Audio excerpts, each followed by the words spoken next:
கடந்த 3 ஆண்டுகள்ல பாலியல் குற்றத்தில் சிக்கிய ஆசிரியர் பெருமக்களுடைய எண்ணிக்கை 238. கடந்த 3 ஆண்டுகள்ல பாலியல் குற்றத்தில் சிக்கிய ஆசிரியர் பெருமக்களுடைய எண்ணிக்கை 238. நான் திகார் ஜெயிலில் இருக்கிறாங்க, சென்னை சென்ட்ரல் ஜெயிலில் இருக்கக்கூடிய அக்யூஸ்ட பத்தி நான் பேசலீங்க ஐயா, அவங்கள பத்தி பேச.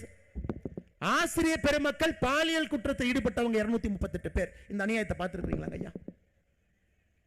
தமிழகத்தினுடைய கல்வித்தரம் எங்க இருக்குன்னு எல்லாருக்கும் தெரியுங்க ஐயா. அதல பாதாளத்தில் இருக்கு, அதல பாதாளத்தில். ஏன்னா மோடி ஐயாவை பொறுத்தவரை கல்வி கற்றவர்கள் இந்தியாவை ஆளணும், தொழிற்சாலைகள் தொடங்கணும், வேலை வாய்ப்பை உருவாக்கணும்.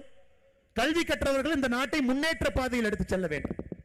திராவிட முன்னேற்ற கழகத்தை பொறுத்தவரை கல்வி கற்காதவர்கள் போஸ்ட் ஓட்டணும், திமுகவினுடைய கொடியை பிடிக்கணும்.